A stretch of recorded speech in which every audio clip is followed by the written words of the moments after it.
Hello and welcome to the Ridiculously Good VA Show with Tracy Daviero. If you are a virtual assistant or want to be one, this is the place to learn the tips and tricks you need to become a ridiculously good VA. I've been a part of the VA industry since 1998, and I'm excited to get to know you and help you build an amazing business. Let's go. Hey there, welcome to another episode of the podcast that teaches you how to be a ridiculously good virtual assistant.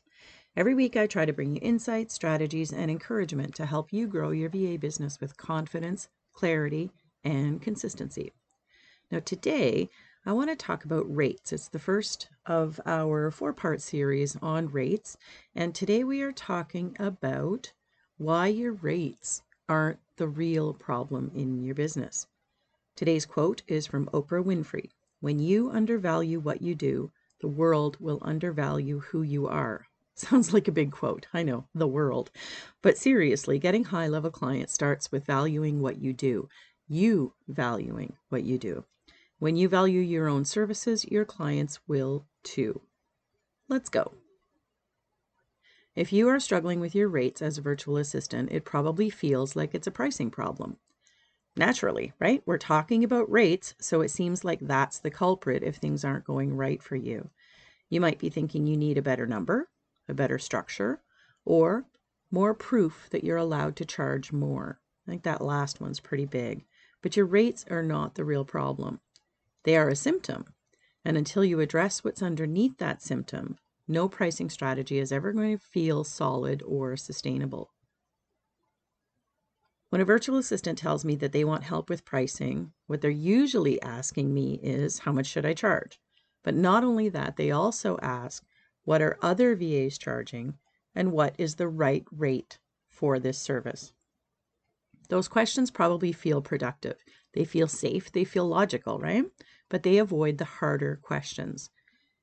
Those questions are, do I trust myself? Do I believe my work has value? Am I willing to be seen as a professional? And am I okay with not being the cheapest option? Those are much deeper, aren't they? And here's what happens when you shift to those harder questions. You can copy someone else's rates. You can follow someone's pricing formula, and you can raise your rates on paper. And then you'll probably still feel very uncomfortable saying that number out loud.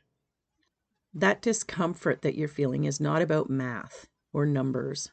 It's about not feeling confident that your services are worth that rate, that they aren't valuable enough.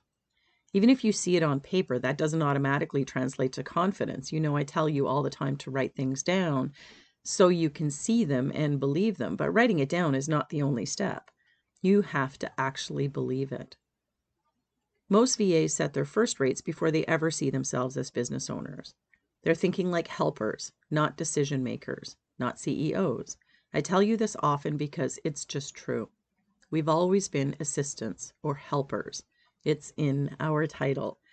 So we naturally think like service providers, not like strategic partners, not like business owners, like beginners, even after you're no longer a beginner.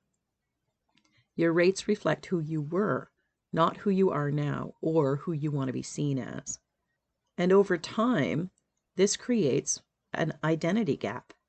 You gain skills, experience, responsibility. You make decisions. You are in business, but your pricing stays stuck in the past. It's one thing that our business relies on, and yet we usually leave it to the last thing to adjust. So there's a gap, and that gap creates tension. You start questioning yourself. You feel awkward in conversations. You hesitate to raise your rates because it feels like you're pretending like you're a different person. And in a way you are. Raising your rates requires you to step into a stronger identity, not necessarily a different one. And I think that's really an important distinction. You've likely heard advice like, just charge more. Clients will pay it. You're worth it. I'm not going to lie. I have said exactly those words to you. And while that advice is not wrong, it is incomplete. Because confidence doesn't come from saying affirmations. Affirmations are great, and they can help you shift from the negative mindset to a positive one. But just saying something out loud, like writing it down, doesn't make it more comfortable. You actually have to believe in your value. So if you raise your rates without shifting your mindset, one of three things might happen. You panic and walk it back. You over-deliver to justify the higher price. This one's super common, and I've done it. Or you attract clients but constantly feel anxious about being found out. None of those lead to confidence. If you've ever been on a sales conversation or a discovery call with a client and you fumbled when you started talking about price, that's what I'm talking about here. And you need to know I have fumbled lots and lots of sales conversations.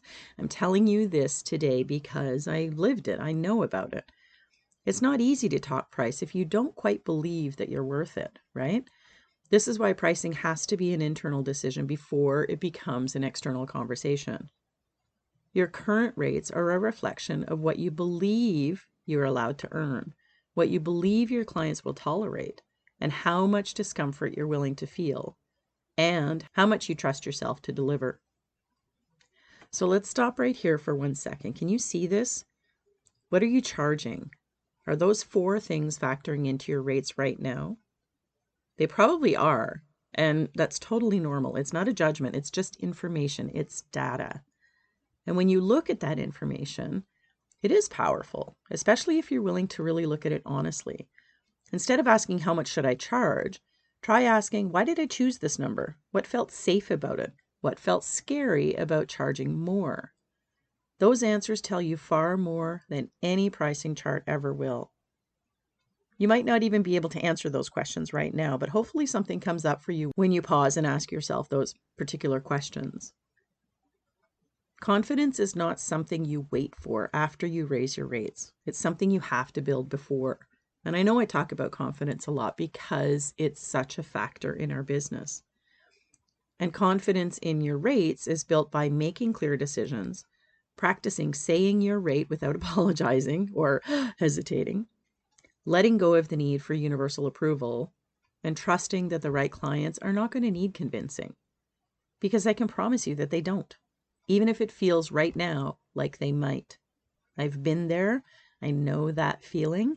And I know that there are clients out there that aren't going to need convincing. Confidently stating your pricing comes from knowing you're charging what you're charging, or knowing why you're charging what you're charging, and believing it's the right rate for your services. If pricing has been a sticking point for you, it's not because you're bad at business. The two things aren't even related. It's because pricing sits at the intersection of self-worth, boundaries, and visibility.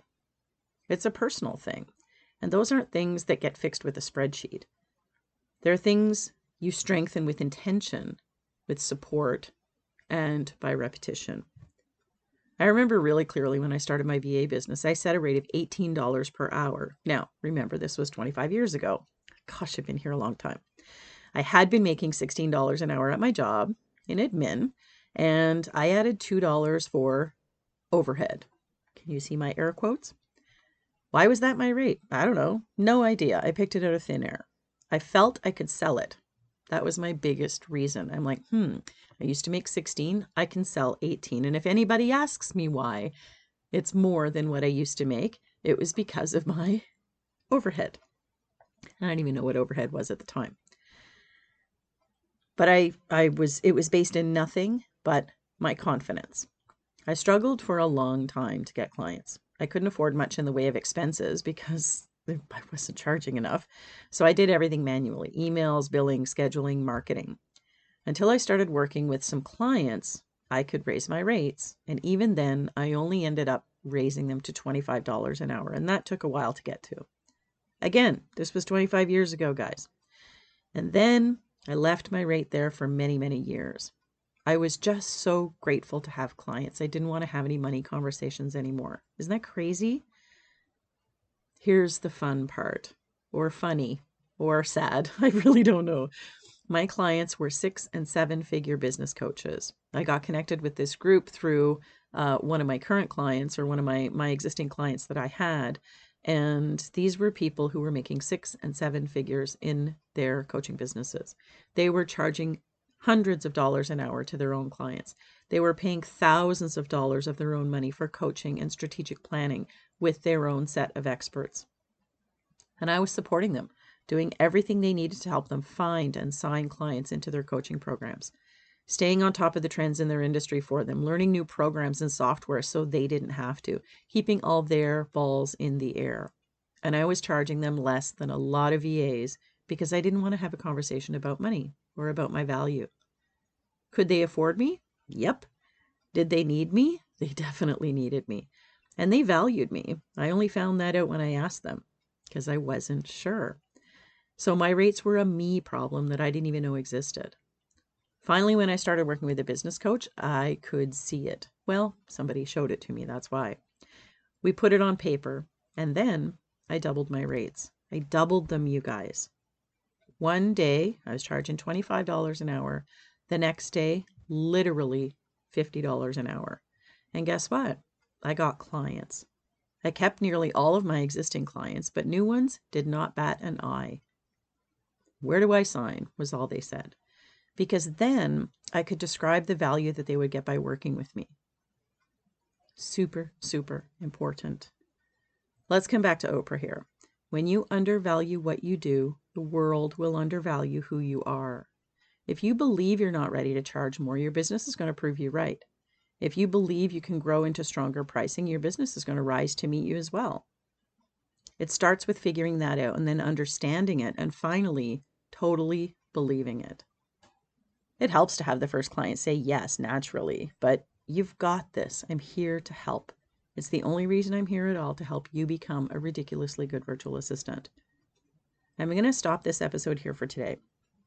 In the next episode of this 4-part series, we're going to talk about what clients really think about your rates and why most VAs are worrying about the wrong things entirely. Because once you understand that, pricing conversations become a lot less scary. If pricing has been coming up for you as you listen to this episode, that's not an accident. Most VAs don't struggle with rates because they're doing something wrong. They struggle because their pricing no longer matches the level of work that they're actually doing. And that's why I'm running a live packages workshop next month. In this workshop, we're going to focus on turning your services into clear and confident packages that make pricing easier to communicate and easier for clients to say yes to. This is not about templates or scripts you have to force yourself to use. It's about creating packages that reflect your experience, support sustainable income for you, set clear boundaries for your clients and you, and help you stop undercharging without feeling awkward. If you're ready for pricing to feel simpler and more aligned, I would love to support you with that workshop. You can find the link in the show notes of this episode or drop me a DM and I'll send it over for you. I would love to have you join me. That is all I've got for you this week. I'll see you next time.